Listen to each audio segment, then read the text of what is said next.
Bon dia, nins i nines! Avui contarem un conte. Aquest conte.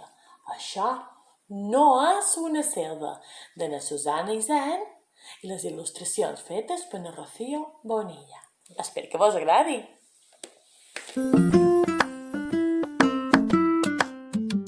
Un, dos, tres.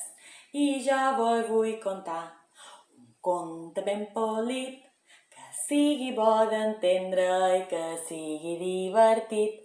Pot ser un conte de fades, pot ser un conte de dracs, pot ser hi sortim bruixes, pot ser hi hagi gegants. Ulls de mussol, orelles d'elefant i boca de peix petit. Molt bé, anem a contar aquest conte. Això no és una selva. La protagonista d'aquest conte és una nena que li diuen Paula. Na Paula havia agafat el gust de la paraula no, a dir que no a tot el que li demanava el seu pare o la seva mare deia que no. Paula, renta't les dents. No, deia na Paula. Paula, vine, pentina't. No. Paula, menja'ns els coberts. No, no i no. No, deia na Paula. Dir que no era genial. Així podia fer el que volia. Això és el que pensava ella. Paula, endreça la teva habitació, deia la mare. No, contestava na Paula. Paula, canvia't de roba. No, ho veus aquí que se disfressava. Paula, anem a fer un bany. No, contestava na Paula. Paula, va, vinga, dus teu plat dins la cuina. No, contestava na Paula. Na Paula pensava que podia fer tot el que volia. Però, un dia, la seva mare, quan va entrar en la seva habitació i va veure que tot estava pel mig, que tot estava desendreçat, va dir: va, Paula, posa't el pijama. Va, na Paula, què deia? No. Va, Paula. Fica't al llit, que és hora de dormir. No. Na Paula no volia fer res i la mare li va dir: Paula, això aviat semblarà una selva. Bona nit. La veus com tenia l'habitació? Ai, tot desendreçat, tot pel mig. Ja no sabia quines juguetes tenia perquè estaven totes pel mig.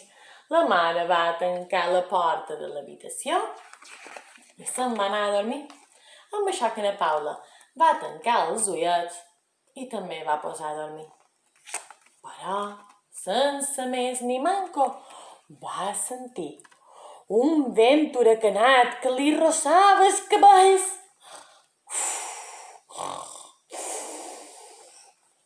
Va obrir un ull.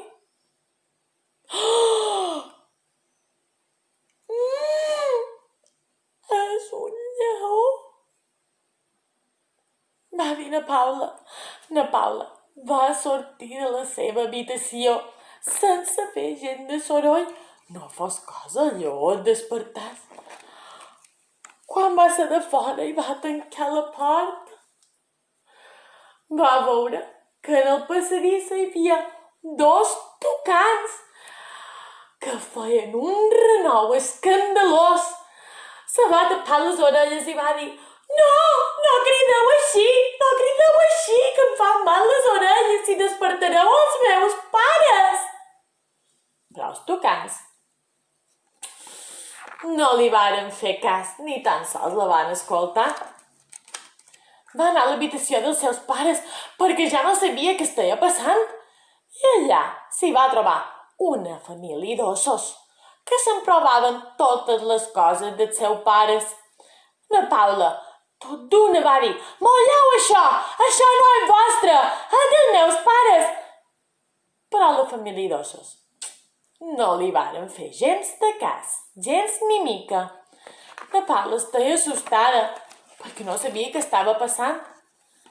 Va anar al bany i allà va veure que hi havia un rinoceront a la seva banyera. «Miam, què fas tu a la meva banyera? Me l'espanyaràs? Baixa, baixa, surt d'aquí!» Però el rinoceront no li feia cas a na Paula. Ell seguia dins la seva banyera. Era com si no sentissin res.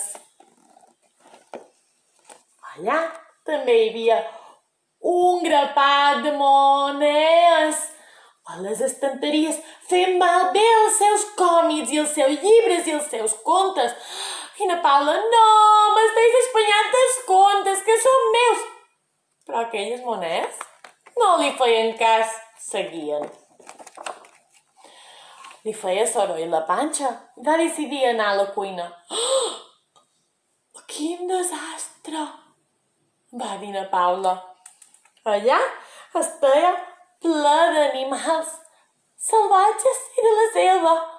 Goril·les, serps, porcs senglars, que es menjaven tot el que hi havia dins la cuina. La Paula no tenia res per menjar, s'ho havien acabat tot. «No!» va dir na Paula. «No!»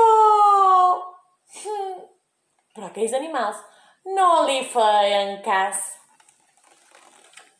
Se'n van recordar a Paula de que els dijous de matí havia d'anar a natació i va dir: «Bé, aniré a secar el meu banyador i totes les meves coses i aniré a natació, pot ser allà em puguin arreglar alguna cosa i dir què passa».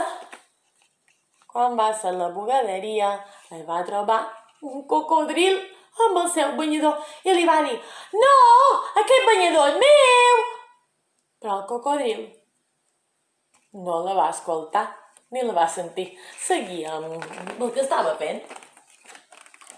La Paula va sortir corrents de casa seva per veure si la veïna la podria ajudar i explicar veure què estava passant, veure on eren els seus pares.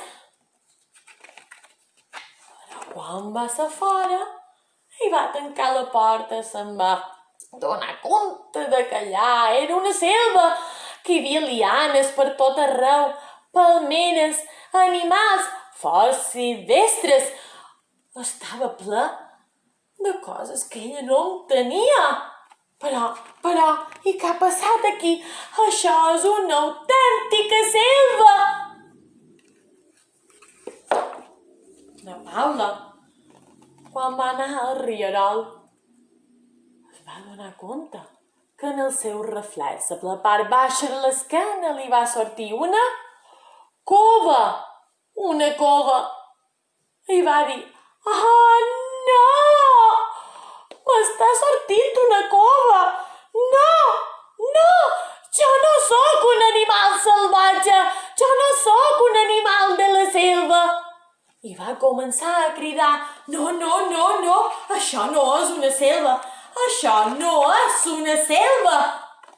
Va trobar una de les seves catses i se'n va donar compte de que si cercava cosetes per enmig dels arbres i les lianes i tota la vegetació que hi havia per allà, hi havia les seves coses. Les va anar agafant totes, el seu disfraç de pirata, el seu osset de peluix, que feia tant que no veia, i ho va ficar a dins la seva catseta. I mentre repetia: «No, això no és una selva, això no és una selva, això no és una selva», va trobar el seu raspall de dents i inclús va trobar sabó. Va aprofitar per rentar-se el cap, el cos i les dents. I estava tan cansada de tot el que havia fet que va jeure i va dormir. «No, això no és una selva», repetia. «No, això no és una selva».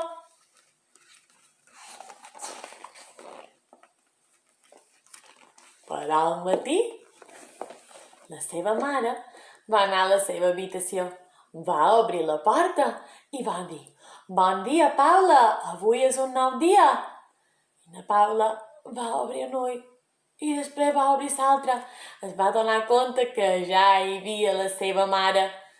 L'habitació estava més endreçada i la mare va dir: «Va, Paula, anem a esmorzar». Però la Paula li va dir: «No, mare, un moment, que he d'acabar d'endreçar la meva habitació, perquè jo no visc a una selva i la meva habitació no és una selva, perquè a partir d'ara, sempre que juguin qualque cosa, la raconaré. Per què? Perquè això no és una selva». Hem d'endreçar totes les coses, perquè així les tindrem totes ordenades i cada vegada que voldrem jugar amb qualque d'aquestes coses, la podrem agafar i podrem jugar. Perquè si no, alerta, que pot ser que a vostra se transformi en una selva i us passi el mateix que li va passar a Paula. I no ho volem. Així que, conte contat, conte acabat. Si vos ha agradat, pica de mans!